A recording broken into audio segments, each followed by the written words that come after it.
자, 그래서 우리 뭐 이런저런 강론을 생략하고, 자, 여러분 오늘 이제 우리 주제 강론부터 시작해가지고 모두 5분이 각각의 주제를 가지고 말씀해 주셨고, 또 중간중간에 또 최근에 우리나라의 시사적인 부분도 또 말씀해 주셨고 했는데, 여러분 질문 있으면은 이제 질문을 받아서 우리 해당되시는 또 우리 발제자께서 거기에 대해서 또 답변해 주시기를 바랍니다. 자, 질문하실 분은 손으로, 우리 이수봉 박사님. 강미란 박사님께 질문하셨는데요.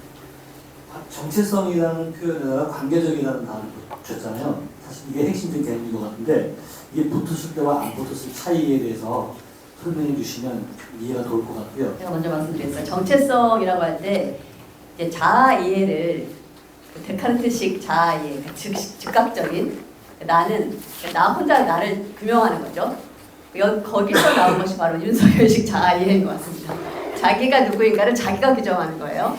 근데 그것이 아니죠. 그러니까 타자와의 관계 속에서 내가 어떤 위치에 있는가에 따라서 내가 규정되는 것이 그러니까 관계적 정체성일 거예요. 링게르는 자아 이해의 오랜 과정 속에서 자기 스스로가 아니라 무엇인가 내러티브를 통해서, 그러니까 성경을 통해서 타자성이 내 속에 있다는 것을 아까 교수님도 말씀하셨지만 내 속에 변하지 않는 부분도 있지만 계속 관계 속에서 변화되는 부분이 함께 있다는 거죠. 타자와의 만남 속에서 나를 찾아가는 겸손한 자아 이해를 갖게 된 거죠. 그래서 그런 의미에서 우리의 인간 정체성은 강미랑은 나 혼자 강미랑이 아니다. 내가 관계 속에서 강미랑이 채워져 가는 거잖아요. 그래서 그런 정체성이 세워지지 않은 사람은 어디 가나 자기를 자기가 규정하고 그 사회 속에 자기가 자기 자신의 자리를 만들어 가면서 충돌을 일으킬 수 있다는 측면에서 관계적인 정체성이 세워져야 한다는 것을 평화와의 관계 속에서 이야기했습니다. 그다음에 우리 김병욱 교수님께는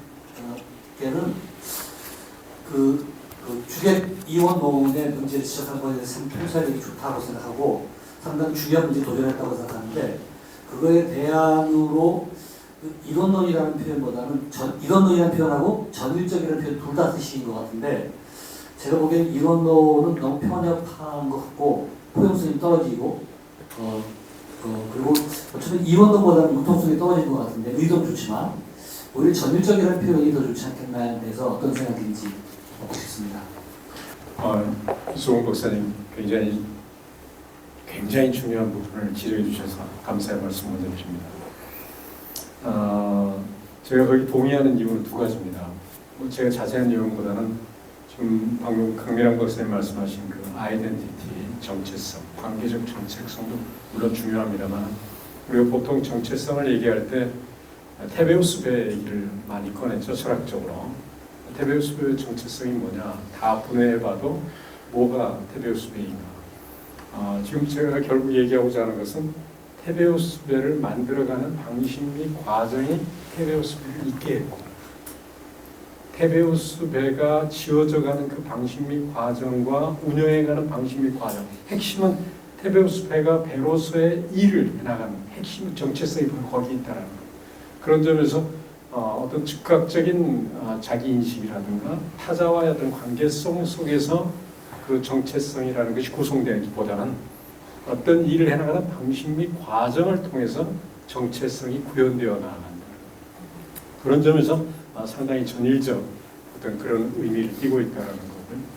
또 하나는 방금 우리 하상숙 박사님께서 말씀하신 그 사회적 그 경제의 핵심이 SDG, 바로 여기에 모여 있는데, 거기 이제 경제적 어떤 그 프로세스를 밟아가는데 아주 중요한 부분이 자본주의에 대한으로서 지금 모색되고 있는 아주 중요한 부분이죠. 저 역시 자본주의뿐만 아니라 사회주의 체제에 대안을 모색하는 그 일환이라는 점에서 전일적이라는 개념은 상당히 유효하다고 보여집니다. 그러나 가장 중요한 포인트는 바로 그 SDG에서 3가지가 있죠. 하나는 민주적 결정 방식, 그리고 사회적 약자, 그리고 마지막 3번째가 전체적으로 어쨌든 지속 가능한 어떤 그 로드맵을 구성해 놓은 건데, 그 중에 가장 중요한 포인트가 민주적 결정 방식의 핵심이 뭐냐고요. 이 부분이 사실 제가 연구한 바로는 지속 가능한 그 개발, 지속 가능성 내지는 지속적 그 발전 개념의 핵심도 아까 제가 발표 중에 말씀드린 것처럼 결국 자기 조절 체제가 가정되어 있거든요.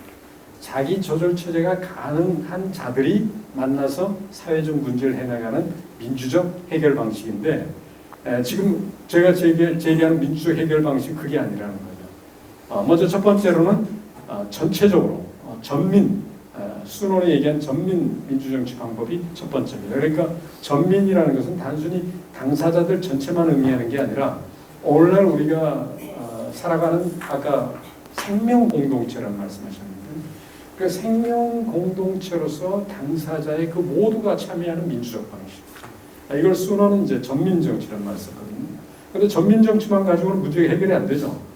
생태계까지도 민주정치 당사자를 우리가 포섭하겠다는 건데, 물론 앞으로 AI 로봇도 마찬가지고요. 우리의 민주정치 당사자로, 파트너로. 문제는 이걸 풀어나가는 구체적인 방식은 도산 안창호가 대공 민주정치 방식으로 제시했다는 점. 이제 저는 그걸 구체화했을 뿐이죠. 근데 대공 민주정치 방식의 핵심 뭐냐면 적어도 민주정치를 해나가려면 그 당사자들이 함께 공유하는 문제가 명확해져야 합니다. 공동의 문제가 뭐겠어. 근데 이 공동의 문제가 뭔지 명확해지려면 그 빛에 조명되지는 달인줄로서 공동의 주제, 좋은 주제적 상태, 오늘 대주제인 평화죠. 전쟁이 좋지 않은 문제 상태라고 한다면 좋은 주제 상태 평화라는 것은 이양 대립의 관계가 아니라 현실 속에서 구체적 구현해낼 수 있는 그 평화가 뭔지가 명확하게 공동체 구성원들 사이에 같이 공감, 합의의 모든 프로세스가 제대로 이루어질 때 그거에 비추어서 뭐가 문제인지, 뭐가 지금 우리의 전쟁 상태인지, 아픈 문제가 무엇인지 이걸 명확하게 같이 공유해가는 이 프로세스가 대공민주정치의 가장 중요한 첫 부분이고 이 실마리가 풀리지 않으면 나머지 민주정치 방식이라는 것은 빛 좋은 개살구에 불과한 거죠. 그런 점에서 이 문제를 제대로 발견해내고 그리고 그거를 가정 속에서 아까 해석이란 말이 나왔습니다만은 과정 속에서 어떻게 그걸 최적의 상태와 최소의 상태에 들어오도록 그걸 해석해 나간다.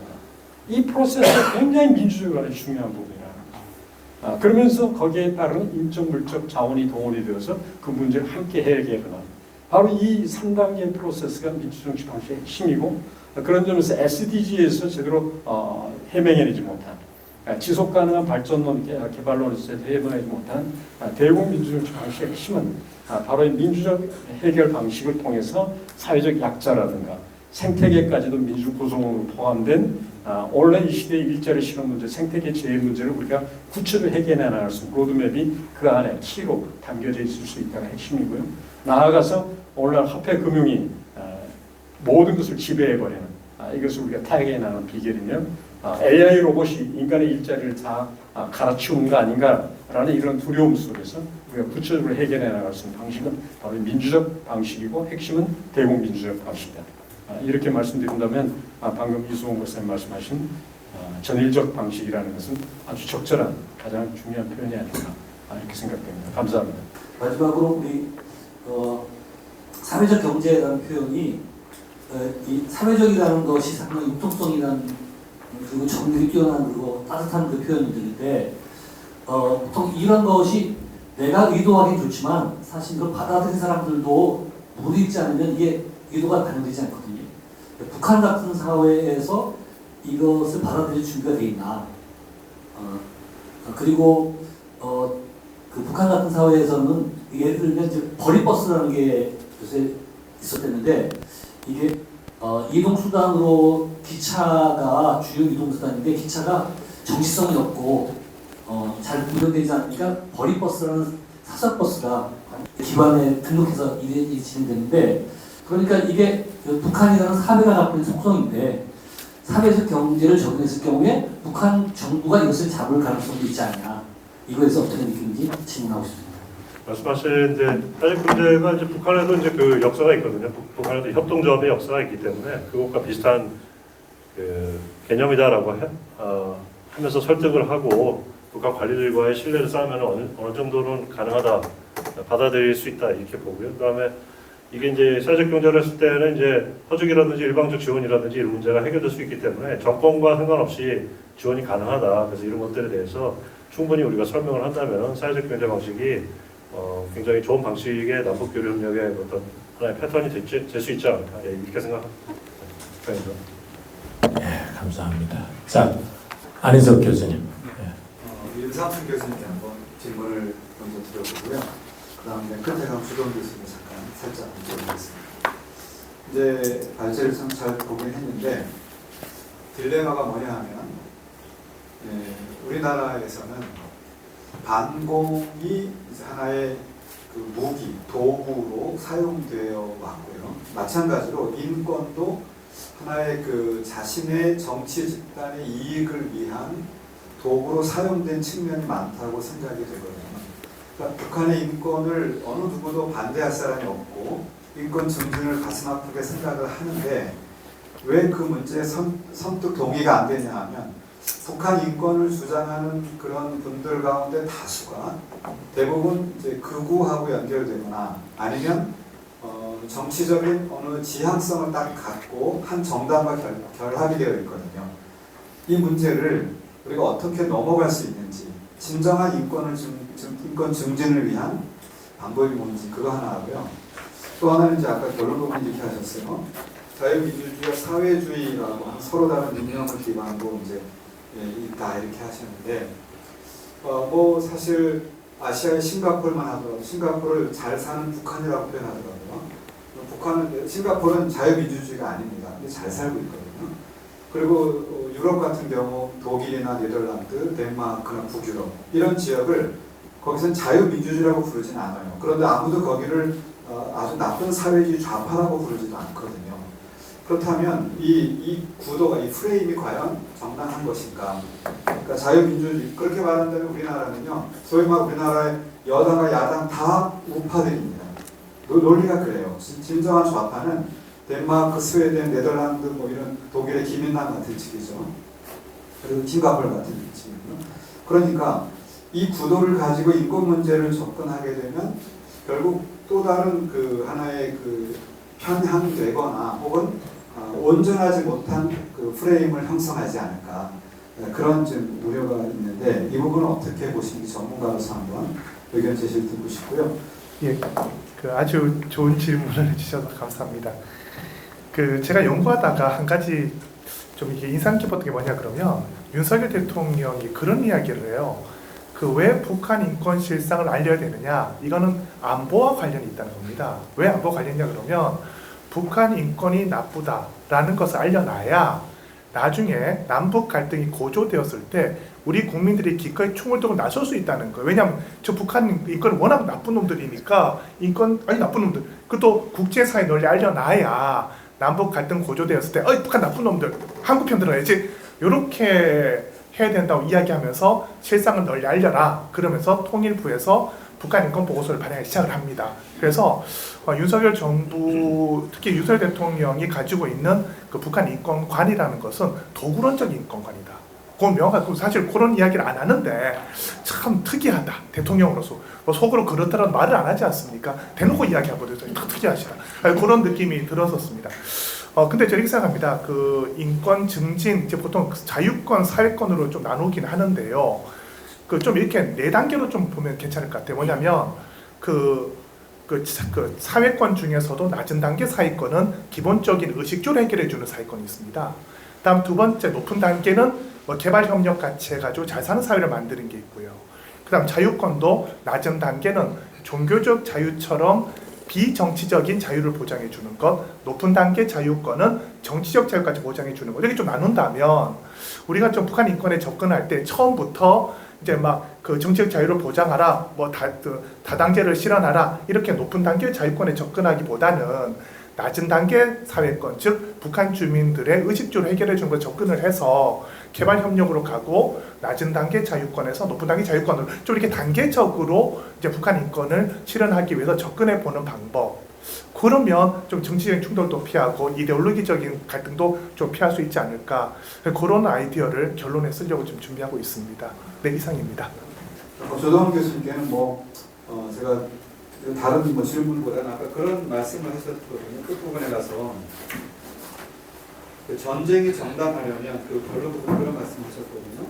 정당 전쟁에서 최초 폭력은 증오, 가혹함, 사소함이 동기가 돼서는 안 된다라고 보는데, 우리나라 최근에 이제 많은 폭력 사태가 벌어지고 있습니다. 저는 굉장히 우려하고 있거든요. 이런 우리가 아마 제가 대한민국 건국 이래로 공권력에 대한 이런 도전은 소위 말하는 좌파 극렬분자 외에는 없었다고 생각을 해요. 근데 지금 우파를 자처하는 사람들이 공권력을 완전히 무시하고 있거든요. 그러한 것에 이런 뭐 전쟁까지는 아니지만 사실상 그들은 전쟁을 선언하고 있는데 거기에 대해서 우리 기독교 학자들이 그냥 가만히 듣고 있어야 되는 것인지 무엇을 우리가 말해줘야 되는지 그 평화를 말이죠. 거기에 대한 우리 주 교수님의 좀 귀한 조언을 좀 듣고 싶습니다. 이상입니다. 내가 질문하고 싶은 걸 자기가 질문해가지고 나더러 다 말하고 참 저는 정말 조심스러운데요. 저는 계엄 이야기를 발표에서 뺐습니다. 뺐는데 여러분들이 자꾸 하시는데 사실은 윤석열 대통령이 비상계엄을 내렸을 때 저게 뭐지? 이렇게 생각한 분이 아마 내가 보기에 우리 백성의 90%가 그렇게 생각했을 거예요. 무슨 이 시대의 계엄이야. 그렇게 하다가 지금은 뭐 한 60대 40, 심지어 49대 45 뭐 이렇게까지 와 있어요. 그리고 계엄 탄핵 반대하는 집회가 엄청나게 사람들이 많이 모여요. 물론 그 동원을 하는 것 같아요. 서울에서 버스를 타고 가고 뭐 이런 식으로 막 대구에서 버스를 대서 부산까지 가고 뭐 이러니까 동원을 해서 사람이 엄청나게 많은 것 같아요. 그래가지고 그 탄핵 반대 집회 보면 엄청나게 많고 심지어 아주 극악적인 폭력적인 발언들을 서슴지 않고 헌재를 가로내겠다. 요번에 인용만 되면 뭐 이렇게 해서 공갈 협박 폭력적인 언사들을 막 하는데 저는 윤석열 대통령의 탄핵이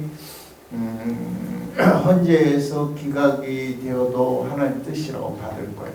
그런데 조건이 있어요. 그거를 윤석열 대통령이 다시 컴백을 했을 때 우리나라가 순조롭게 평화롭게 정치 상황이 지속될 것인가?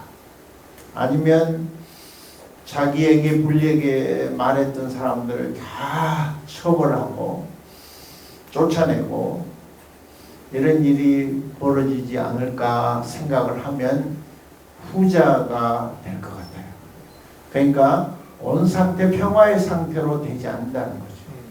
엄청난 혼란 속에 빠지게 될 거라는 거예요. 그러니까 또 다른 유사 계엄이 현실화된다는 거죠. 왜냐하면 계엄을 통해서 반대파들 다 수거해서 없애버리려고 했잖아요. 그게 사실은 노상원의 이야기가 단지 노상원의 생각은 아니었다고 봐요.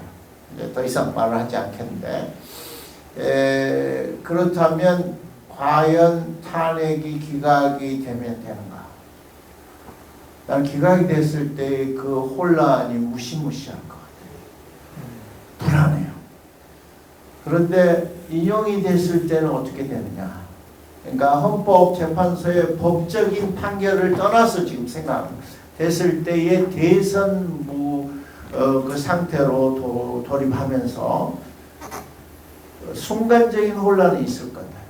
뭐 폭력이 난무하고 이렇게 할 것 같아요. 그 서부지법에 갔던 사람들처럼 할 것 같지만 대선 무드로 빠지면서 혼란이 어느 정도 잠재워지면서 누가 대통령 되느냐를 갖고 막 싸울 것 같아요.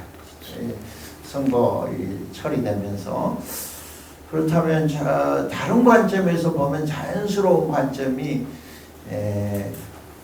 헌재에서 인용이 돼야 되는 거예요. 인용이 돼야 되는 것 같고, 왜냐하면 기각이 됐을 때 나타나는 걸 생각하면 마음이 막 나 밖에 못 나갈 것 같아. 나도 페이스북에 좀 글을 썼거든. 너도 터질 것 같아. 그런데 저기 갔다 왔는데 인용이 되면 대선 무드로 빠지면서 막 그거 가지고 싸우면서 이제 좀 될 것 같고, 그러나 다음 대통령 누가 되든 대통령이 쉽지 않을 것 같아요. 죽으라고 뭘 건드려줘요. 네. 내가 그 전쟁 속의 평화라는 말 했잖아요. 사실은 우리 이혼이 많은데 젊은이들이 결혼하고 뭐 정말 파라다이스 같은 가정을 오네요. 그래가지고 어려움이 오면요 막 갈라지고 이혼해요. 그런데 본래 서로 다른 남과 여가 만나는 거는 전쟁으로 돌입하는 거예요. 안 그래요? 아까 우리 강 박사가 관계 속에 자기가 이렇게 성화됐다 그러잖아요. 관계 속에 성화가 되는 거예요. 그러니까 사실은 문제 속에서 가정을 이루면서 가정의 사랑과 평화를 찾아가는 거예요.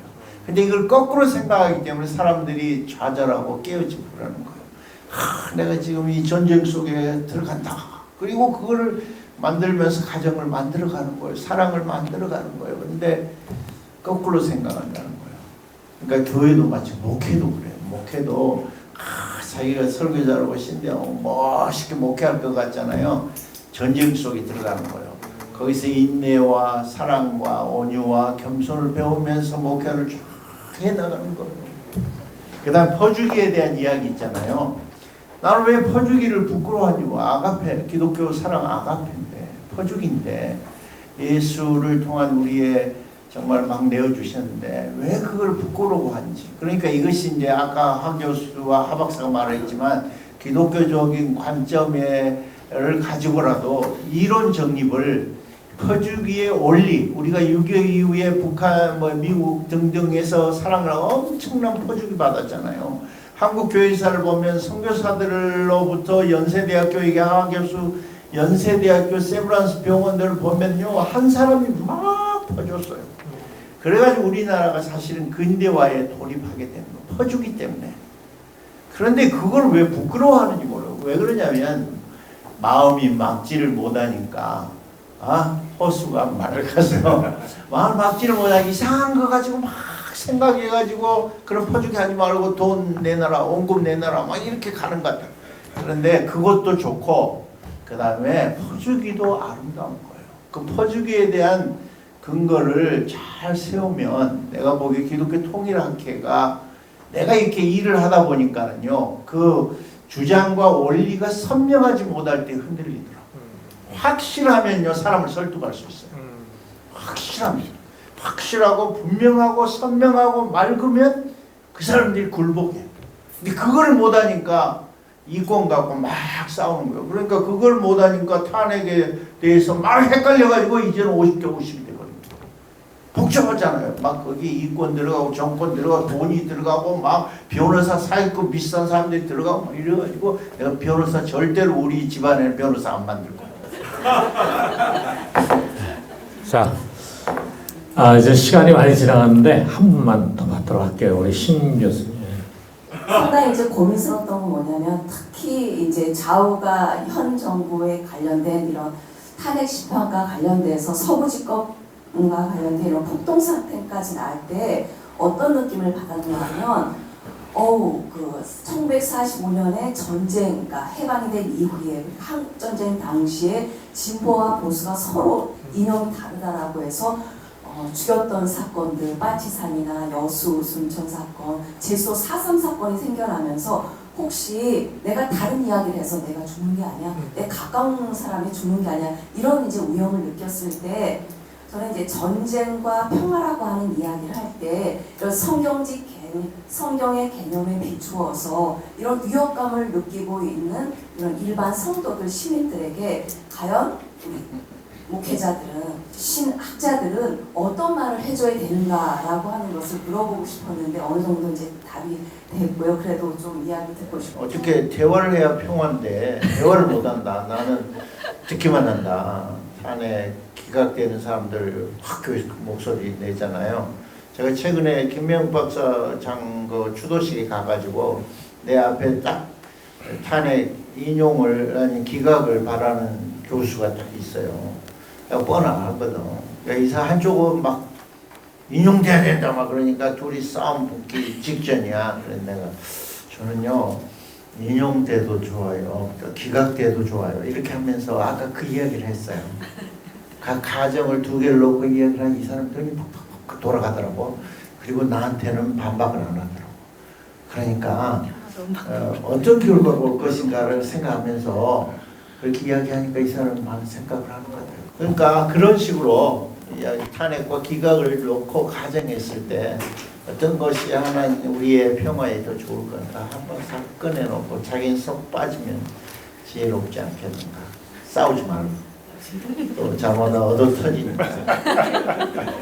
또 하나 이제 강민환 박사님은 47쪽에 보게 되면 저도 관계적 정체성이라고 하는데 마음이 꽂혔습니다.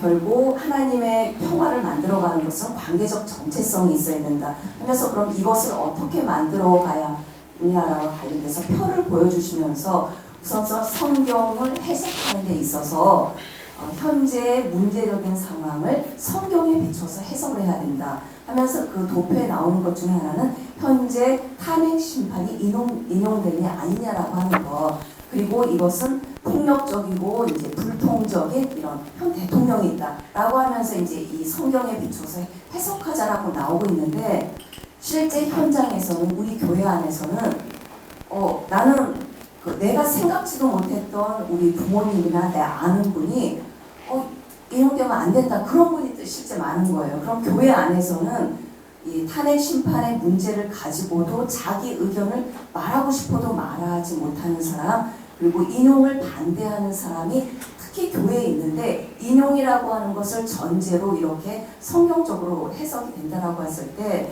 이건 조금 이제 오히려 이제 평화라고 하는 거는 찬성하든 반대하든 실컷 이야기를 할 수 있어야 되는 거라고 생각하거든요. 특히 성경에 비추어서. 그래서 당신은 이래서 이랬구나. 나는 이래서 이렇다라고 이것이 옳다 그르다를 떠나서 이야기할 수 있는 풍토, 받아들일 수 있는 이런 평화적인 소통이 전제가 된다라고 한다면 이 47쪽에 있는 표를 어떤 하나를 전제해서 하는 게 아니라 양쪽의 이야기를 다 들어볼 수 있는 이런 성경적 해석이 어떨까라는 생각을 해봤습니다. 제가 이제 여기 표에 의하면 토론 그러니까 상황성들을 표현했고 그 아래 1, 2, 3, 4에 쭉 나가는 내용에 보면 차이를 이야기하는 거예요.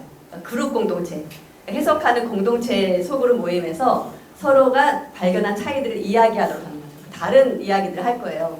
그래서 같이 들으면서 공동체 안에서의 이야기를 만들어가는 것일 테지만 또 한편 이제 성경 자체가 표현하는 게 있잖아요. 그러니까 거기에 대해서는 아무래도 정확한 해석을 아무래도 신학 전문적으로 공부하신 분들이 정확한 성경의 구약의 샬롬 얘기들을 해주겠고 누가복음 상황들 얘기해주는 그런 리더는 있을 것입니다. 그러나 각자 자기의 상황에서 해석을 할 것이고 어떤 특정한 사람들의 해석을 가지고 주입시키는 방식은 아니라는 것을 강조하기 위해서 이렇게 해석하는 공동체를 이야기했고 그럼에도 불구하고 성경의 해석은 또 전문가가 필요한 해석의 공동체의 검증이 필요하다는 것을 또 한 번 이야기하면서 평화로운 소통의 방식의 토론과 또 성경이 가지고 있는 어떤 하나님의 말씀으로서의 권위 속에서 해석에 도움이 필요한 것도 함께 다루어져야 할 것 같습니다. 이제 저는 오늘 이제 강의를 들으면서 한 가지 이제 조금 우리 안 교수님이나 이렇게 질문과 연관해가지고 지금 이제 쉽게 말하면 이제 폭력성을 띠고 있는 모습들에서 그리고 이제 지금 어떻게 보면 이제 탄핵을 반대하는 그런 그 집회의 중심에 한국 개신교회가 서 있다라고 하는 게 굉장히 심각한 문제라는 생각이 들어요. 그런 점에서 어떻게 보면은 우리가 참 종교가 가질 수 있는 폭력성, 사실 종교가 평화에 굉장히 기여한 것도 많이 있었지만 역사 속에서 보면은 종교가 오히려 폭력과 전쟁을 야기하기도 하고 지지하기도 했던, 그렇다면 왜 그게 그렇게 됐을까라고 하는 게 오늘날 우리 한국 사회의 중요한 질문과 또 우리가 대답해야 할 부분이 아닌가라는 생각이 들어요. 왜냐하면 지금 이제 한국 교회 많은 분들이 사실 그 서부 지역에 가서 폭력을 저지른 사람들 중에 우리가 와서 드러나는 사람들만 해도 이제 전도사라고 하는 분이 2사람이나 있고, 그런 점 또, 우리가 이제 우리나라는 뭐 기독교 역사가 길지 않지만 유럽이라든지 미국에서는 사실 그 폭력과 전쟁의 배후에 기독교가 있는 경우가 많았거든요. 그렇다면은 우리가 뭐 사랑과 평화의 종교라고 우리가 오늘 이제 다 얘기를 했지만 실질적으로 우리 신앙이라는 것 속에 그 숨겨져 있는 그런 어두운 부분들, 그런 것들을 우리가 좀 밝혀내서 이야기를 했으면 더 좋지 않았을까 했는데, 오늘은 뭐 우리가 발제하신 분들이 대부분 우리 기독교가 지향하는 평화의 이론에 대해서만 이야기를 하셨으니까 좀 그런 부분들이 좀 문제가 있지 않을까. 사실은 이제 1945년 해방되고 난 다음에 지난번에 우리 권성화 박사님도 발제하셨지만 그런 내용 중에 이제 서북 청년단이 사실은 뭐 물론 뭐 서북 청년단에 대해서 저도 책을 읽어봤는데 여러 가지 다른 부분들도 많이 있어요. 그런데 분명히 그들이 4.3 사건이라든지 이런데 굉장히 폭력성을 가지고 행동했는데 거기에 대해 자책감을 갖는 게 아니라 이것은 정당하다. 정당하다라고 하는 그 밑바닥 속에는 빨갱이. 그러니까 이런 그 이념이라는 것이 너무 기독교 속에 강하게 이제 자리를 잡고 있으면서 폭력을 정당화하는, 그것이 하나님을 위한 것이고 기독교를 위한 것이고 교회를 위한 것이다라고 하는 쪽으로 이제 많이 흘러가더라 이거죠. 저는 그런 모습들이 오늘 한국 교회에 만연해 있는 게 아닌가 하는 생각이 듭니다. 그래서 그런 우리가 볼 때 나오는 그런 어떻게 교인들이 저런 얘기를 할 수 있을까 하는 어떤 증오가 담겨 있고 또 굉장히 폭력적이고 실제로 언어만이 아니라 행동 속에 나오는 그런 폭력 속에서 이것은 당연하다, 정당하다라고 하는 생각, 오히려 이것은 하나님과 기독교를 위해서 이렇게 해야 된다라고 하는 그런 왜곡된 신앙관들이 알게 모르게 이제 퍼져야 되죠. 그 원인을 우리가 좀 한번 규명해 보는 것이 필요하지 않았을까 하는 그런 아쉬움이 좀 있습니다. 네. 자, 오늘 이렇게 발제해 주신 5분께 우리 다시 한번 감사의 박수. 우리가 여기서 잠깐 마무리 짓도록 하겠습니다. 이 시간에 우리 한번 같이 기도했으면 좋겠습니다. 오늘날 우리 한국 사회가 어떻게 보면은 그야말로 정말 내전 직전의 모습, 내면적으로는 거의 내전과 같은 그런 모습, 이렇게 심각하게 내분이 된 그런 모습이 최근에 없었기에 우리가 굉장히 당혹스러운데, 자, 우리가 위해서 같이 기도합시다. 먼저 첫째로는 하나님께서 우리 사회에 잃어버린 정의를 다시금 굳게 세워주십시오. 정말 올바른 것, 더 좋은 것, 더 바람직한 것을 하나님 알고 계시니까 그 방향으로 우리 사회를 이끌어 가게 해달라고 하나님께 우리 한번 같이 기도하고, 아울러 지금 이렇게 원수같이 갈라져 있는 우리 한국 사회가 다시금 평화 안에서 서로 소통하고 그리고 이해하고 그리고 하나가 될 수 있게 해달라고 기도하고, 마지막으로 너무나 깊은 골이 있고 또 대화가 단절된 우리 북한과 우리가 평화로운 통일을 이루어야 되는데 우리의 생각으로는 도저히 통일될 것 같지 않은 이 막막한 현실 속에서 없는 것을 있는 것 같이 부르시고 죽은 자를 살리시는 전능하신 하나님께서 이 땅에 평화로운 통일을 꼭 허락해 주시옵소서. 우리가 이런 기도 제목 가지고 우리 같이 한번 간절한 마음으로 함께 기도하도록 합시다. 아버지 하나님, 주님께서 이 나라를 긍휼히 여겨 주십시오. 아버지, 남과 북으로 갈라진 것도 부족해서 이제는 우리 안에서도 너무나 깊은 미움과 증오와 다툼과 갈등의 골이 벌어져 있습니다. 아버지 하나님, 주님께서 도와주십시오. 주여 아버지 하나님, 저희들 어떻게 해야 할지 알 수 없습니다. 이제 주님 이와 같은 깊은 골이 어떻게 치유될 수 있을지도 모르겠습니다. 아버지 하나님 도와주시옵소서. 주여 아버지 하나님, 주님 무엇보다도 이 땅에 올바른 정의가 세워지게 해 주십시오. 잃어버린 정의를 주님께서 회복시켜 주시고, 주님 다시금 아버지 옳은 것 바른 것을 저희들 회복하게 하여 주시고, 아버지 도와주시고 통합될 수 있도록 도와주시옵소서. 아버지 하나님, 아울러 북한에 주님 과연 실현될 수 있을 것인가에 대한 의구심은 항상 남아 있습니다. 도와주시옵소서. 그러나 주님 모든 불가능한 것을 가능하게 하옵소서. 주님께서 닫으면 열 잡고 열면 닫을 잡고 그대로 전능하시는 주님 이 땅을 다스려 주시옵소서. 주님 이 땅을 다스려 주시옵소서.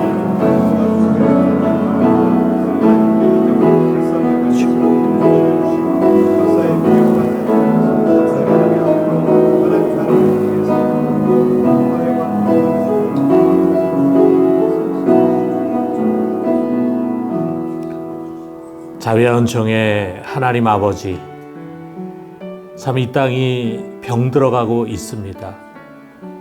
사람과 사람이 미움과 증오로 가득 차고 서로를 원수처럼 여기면서 분노와 증오가 끓어오르고 있습니다.